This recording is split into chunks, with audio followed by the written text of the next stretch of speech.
Oi, gente! Sejam bem-vindos a mais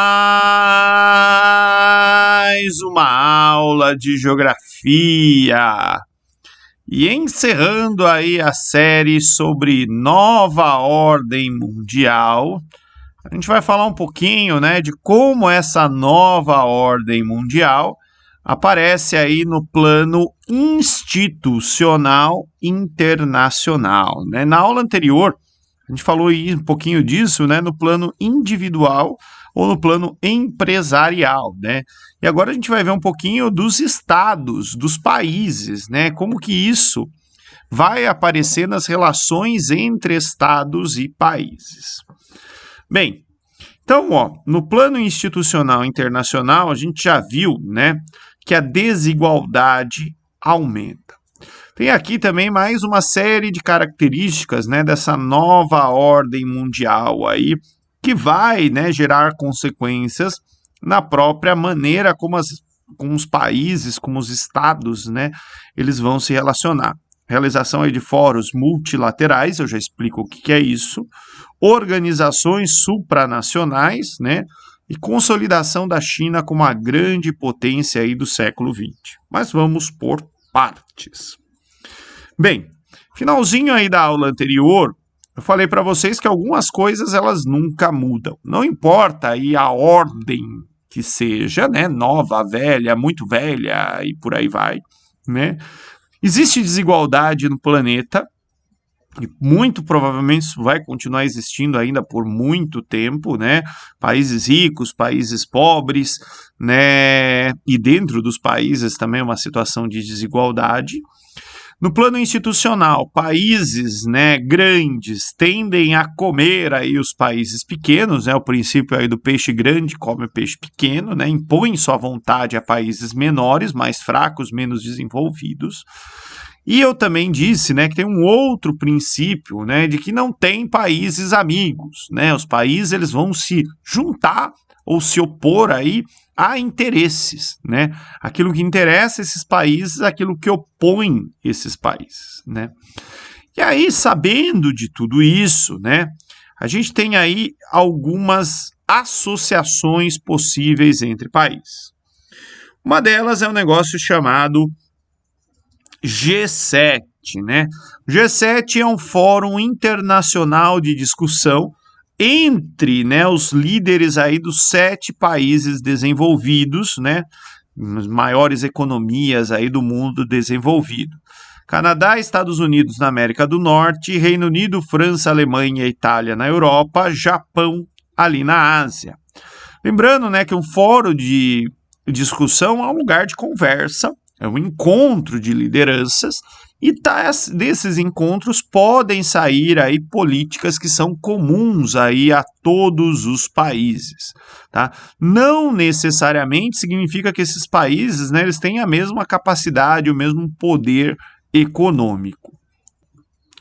Além disso, né, tem um outro fórum que é interessante, a gente já falou sobre ele numa outra ocasião, que é o BRICS, né, um grupo aí de países emergentes, também é um fórum internacional de discussão, formado ali por Brasil, Rússia, Índia, China e África do Sul, né, 5 grandes países emergentes, para também discutir políticas e ações em comum, tá?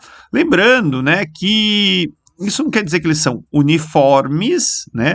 Mas eles são importantes aí dentro dos seus continentes, né? No cenário mundial de alguma forma aí por motivos variados.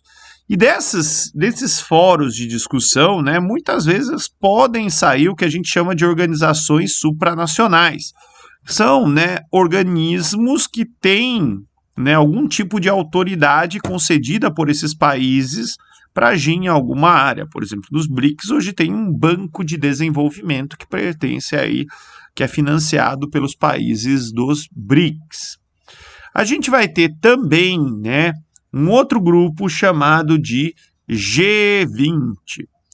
O G20, né, ele vai congregar os países do G7 mais os países do BRICS, né? E mais aí outros países que são importantes, como o México, Argentina, Arábia Saudita, Turquia, Coreia do Sul, Indonésia, Austrália e a União Europeia como todo, tá?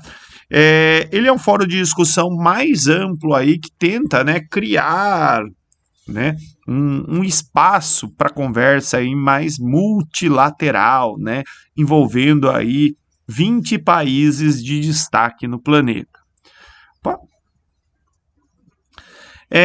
E além disso, né, a gente vai ter, seja surgindo a partir desses fóruns ou antes desses fóruns, né, a gente tem algumas organizações supranacionais que são importantes. Organização supranacional são aquelas que têm algum tipo de autoridade sobre os seus países membros, né, em algum nível. E uma delas, né, talvez a mais importante, a que a gente conhece mais, é a ONU, tá? É a Organização das Nações Unidas, criadas aí a partir da Segunda Guerra Mundial. E a ONU, né, dentro dela, assim, como se fosse uma espécie de guarda-chuva, né, embaixo desse guarda-chuva chamado ONU, tem uma série de outras organizações importantes, como a Organização Internacional do Trabalho, a FAO, o Banco Mundial, a OMS, a Organização Mundial da Saúde, a Unesco, o FMI. Aqui tem um organograma do funcionamento aí da ONU, né? Você só dá pausa aí no vídeo, olhar ele com um pouquinho mais de calma, mas organizações supranacionais são instituições criadas para resolver problemas entre os países, para onde, né, os países membros dão autoridade sobre esse tipo de problema. Algumas são mais fáceis de entender, como, por exemplo, a União Internacional de Telecomunicações, né, tem aí autoridade delegada aí pelos seus membros para resolver tretas ligadas às telecomunicações em nível mundial. Outras são um pouquinho mais complicadas, como o Fundo Monetário Internacional, né, que vai ser uma espécie aí de banco para emprestar dinheiro para países que já estão, não tem outra palavra para isso, fodidos do ponto de vista econômico. Bem, a gente tem também a Organização Mundial do Comércio, que tenta regular aí o comércio global, estabelecendo aí normas, uma política aí de um comércio justo, né? Mas isso é sempre complicado, né? Por isso que eu tenho que ter aspa aí, né? A gente tem aqui outras organizações importantes, né? A gente pode ter a Organização Supranacional Militar, como a OTAN, né? Aqui o Fundo Monetário Internacional, Banco Mundial, Organização Mundial da Saúde, que em tempo de pandemia, né, se tornou aí muito importante, né?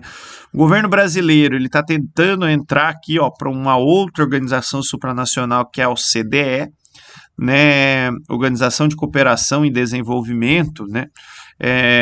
Tem várias coisas que a OCDE faz, mas uma delas é produção aí de estatísticas, de documento, de políticas de padrão tributário comuns aí, tem algumas coisas que são bem interessantes, outras talvez não, né? Por isso que assim, o Clube dos Ricos, talvez para nós ainda não seja tão interessante.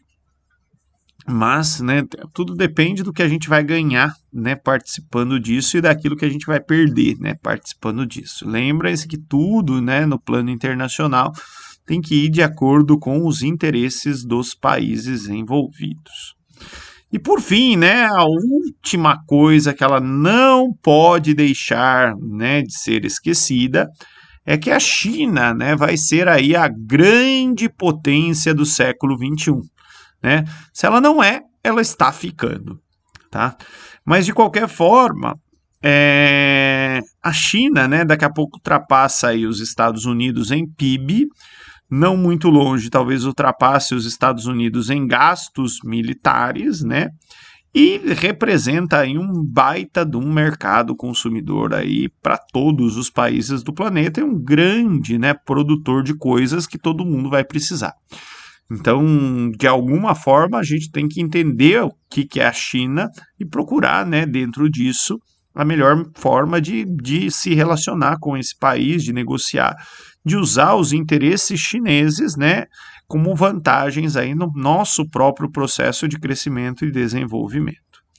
Era isso que eu tinha para falar para vocês hoje. Muito obrigado pela atenção de todos e tchau, tchau!